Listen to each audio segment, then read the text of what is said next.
다 함께 사도신경 고백함으로 5월 27일 새벽 기도회를 시작하겠습니다.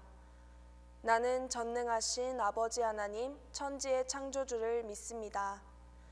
나는 그의 유일하신 아들 우리 주 예수 그리스도를 믿습니다. 그는 성령으로 잉태되어 동정녀 마리아에게서 나시고 본디오 빌라도에게 고난을 받아 십자가에 못 박혀 죽으시고 장사된 지 사흘 만에 죽은 자 가운데서 다시 살아나셨으며 하늘에 오르시어 전능하신 아버지 하나님 우편에 앉아 계시다가 거기로부터 살아있는 자와 죽은 자를 심판하러 오십니다. 나는 성령을 믿으며 거룩한 공교회와 성도의 교제와 죄를 용서받는 것과 몸의 부활과 영생을 믿습니다.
우리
주신 하나님의 말씀은 이사야 9장 1절에서 4절입니다. 구약 성경 이사야 9장 1절에서 4절입니다. 전에 고통받던 자들에게는 흑암이 없으리로다. 옛적에는 여호와께서 스불론 땅과 납달리 땅이 멸시를 당하게 하셨더니 후에는 해변길과 요단 저쪽 이방의 갈릴리를 영화롭게 하셨느니라. 흑암에 행하던 백성이 그 빛을 보고 사망의 그늘진 땅에 거주하던 자에게 빛이 비치도다. 주께서 이 나라를 창성하게 하시며 그 즐거움을 더하게 하셨으므로 추수하는 즐거움과 탈취물을 나눌 때의 즐거움 같이 그들이 주 앞에서 즐거워하오니 이는 그들이 무겁게 맨 멍에와 그들의 어깨의 채찍과 그 압제자의 막대기를 주께서 꺾으시되 미디안의 날과 같이 하셨음이니이다. 사랑하는 성도 여러분, 인생에는 누구나 밤과 같은 시간이 있습니다. 건강을 잃었을 때, 사랑하는 사람과 관계가 멀어졌을 때, 미래가 불투명하게 느껴질 때, 우리는 마음이 어두워지고 주저앉고 싶을 때가 있습니다. 오늘 본문 말씀은 북이스라엘이 아수르의 침공을 받은 이후 그들 중에서도 가장 먼저 고통을 겪은 스불론과 납달리 지파에게 주어진 말씀입니다. 전쟁의 상처, 무너진 일상, 사라진 희망 속에서 하나님은 뜻밖에도 흑암이 없으리로다 라고 선포하십니다. 그 말씀은 곧 회복과 구원의 선언입니다. 오늘 우리는 이 말씀을 통해 하나님의 약속이 우리 삶의 어둠 가운데 어떻게 빛이 되는지 함께 살펴보며 위로와 소망을 얻기를 소망합니다. 1절 말씀입니다. 전에 고통받던 자들에게는 흑암이 없으리로다. 옛적에는 여호와께서 스불론 땅과 납달리 땅이 멸시를 당하게 하셨더니 후에는 해변길과 요단 저쪽 이방의 갈릴리를 영화롭게 하셨느니라. 이사야 9장 1절은 전에 고통하던 자에게는 흑암이 없으리로다 라고 선포합니다. 이 말씀은 현실을 부정하는 말씀이 아닙니다. 오히려 고통의 현실을 정확히 알고 계시는 하나님께서 그 끝을 예비하셨다는 선언입니다. 이전에는 멸시를 당하였더니 후에는 영화롭게 하시리라는 이 말씀은 하나님이 시간을 다스리는 분임을 드러냅니다. 우리가 겪는 고난과 상처는 결코 영화롭지 않습니다. 성경 곳곳에서 하나님은 고난의 시간을 지나 영광으로 이끄시는 분으로 나타냅니다. 요셉은 형들에게 버림받고 감옥에 갇혔지만 하나님의 때에 애굽의 총리가 되었습니다. 또 다윗은 사울 왕에게 쫓기는 신세가 되었지만 결국은 이스라엘 왕으로 우뚝 세워졌습니다. 우리의 인생이 아무리 어두워도 하나님은 그 끝에 빛을 예비하고 계십니다. 고통의 터널 끝에는 하나님의 손이 기다리고 있다는 말씀입니다. 오늘 본문 말씀 2절은 이렇게 말합니다. 흑암이 행하던 백성이 그 빛을 보고 사망의 그늘진 땅에 거주하던 자에게 빛이 비치도다. 여기서 빛은 단순한 물리적 빛이 아니라 하나님의 임재와 구원을 상징합니다. 이스라엘 백성이 무엇을 잘해서 빛을 본 것이 아닙니다. 그들은 여전히 죄 가운데 있었습니다. 그리고 어둠 속을 걸었습니다. 하지만 하나님이 그들에게 빛을 비추신 것입니다. 이것이 바로 은혜입니다. 자격 없는 자에게 하나님이 먼저 그들에게 다가오신 것입니다.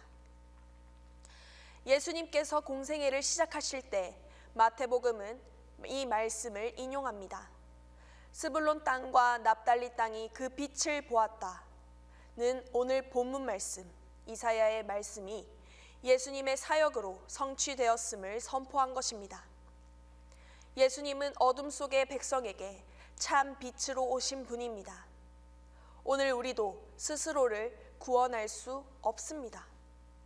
오직 주님께서 우리에게 빛을 비추실 때 우리는 참된 길을 볼 수 있는 것입니다.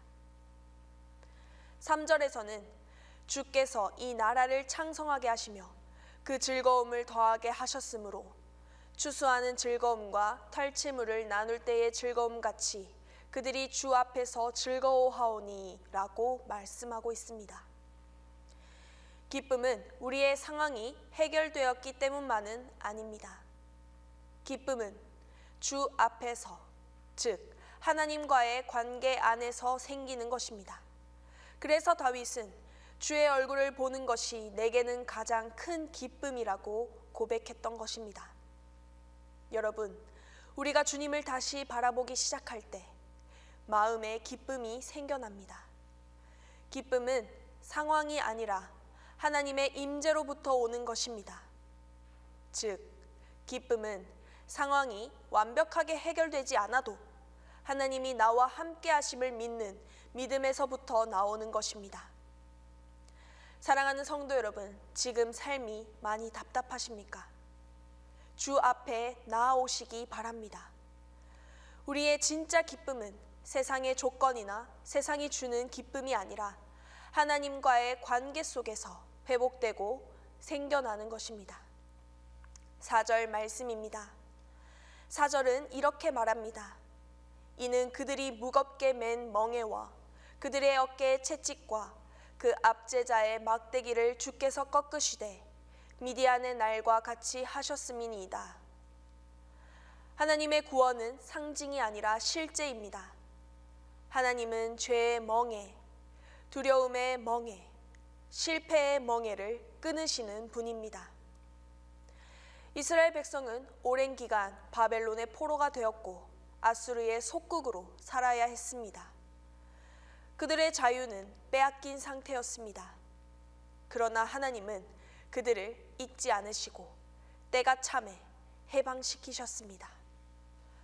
오늘날 우리도 자유를 누리지 못하고 살아가는 부분이 너무나도 많습니다. 습관적인 죄, 사람들의 시선, 과거의 실패, 내 안의 불안함과 두려움, 이런 모든 막대기, 멍에를 주님은 꺾으십니다. 이제 우리는 해방된 자로서 진리 안에서 자유를 누려야 합니다. 진리가 너희를 자유케 하리라 라고 말씀하신 주님의 말씀이 우리 삶에도 이루어지기를 바랍니다. 성도 여러분, 하나님은 어둠 속에 머무는 자를 잊지 않으십니다. 그들에게 먼저 찾아가시고 빛을 비추시고 기쁨을 회복시키시고 억압에서 자유케 하십니다. 오늘 이 말씀은 단지 먼 옛날 이스라엘 백성의 이야기가 아니라 바로 지금 우리를 향한 하나님의 약속입니다.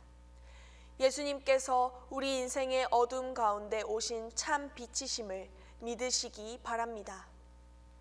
이제는 우리가 그 빛 가운데로 나아가야 할 시간입니다. 더 이상 어둠을 붙잡지 마십시오. 하나님의 임재 앞에 나아오시기 바랍니다. 그리고 그 빛을 세상 가운데 전하는 자로 살아갈 때 주 앞에서 즐거워하고 주 앞에서 기뻐하는 은혜가 우리와 함께하게 할 것입니다. 우리 함께 기도하겠습니다. 주의 빛 가운데 거하는 삶이 되게 하소서라고 우리 이 시간 첫 번째로 기도하겠습니다. 두 번째로는 이 나라를 붙들어 주시고 좋은 지도자가 나올 수 있도록 기도하겠습니다. 세 번째로는 동신교회와 담임 목사님을 위해 이 시간 우리 다 함께 기도하겠습니다. 사랑의 하나님, 우리의 삶이 때때로 어두움에 가려질 때가 있습니다. 그러나 오늘 말씀처럼 주께서 빛을 비추시고 기쁨을 회복시키시며 멍에를 꺾으시는 하나님이심을 고백합니다. 이 말씀을 붙잡고 다시 일어나게 하시고 주의 빛 가운데 걷는 삶 되게 하옵소서. 이제 곧 나라의 지도자를 뽑는 대선이 다가옵니다. 이념에 따라 움직이지 않고 주님께서 주시는 지혜로 주님을 경외하고 주님의 지혜로 잘 다스릴 좋은 지도자가 나올 수 있도록 이 대한민국과 이 백성들을 붙들어 주시옵소서.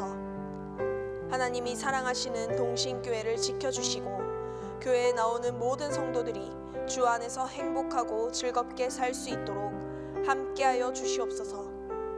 또한 담임 목사님의 건강과 회복을 위해 기도합니다. 온전히 회복될 수 있도록 주님의 크신 손으로 만져 주시옵소서. 예수님의 이름으로 기도드립니다. 다 함께 주기도문 하겠습니다. 하늘에 계신 우리 아버지, 아버지의 이름을 거룩하게 하시며 아버지의 나라가 오게 하시며 아버지의 뜻이 하늘에서와 같이 땅에서도 이루어지게 하소서. 오늘 우리에게 일용할 양식을 주시고 우리가 우리에게 잘못한 사람을 용서하여 준 것 같이 우리 죄를 용서해 주시고 우리를 시험에 빠지지 않게 하시고 악에서 구하소서. 나라와 권능과 영광이 영원히 아버지의 것입니다.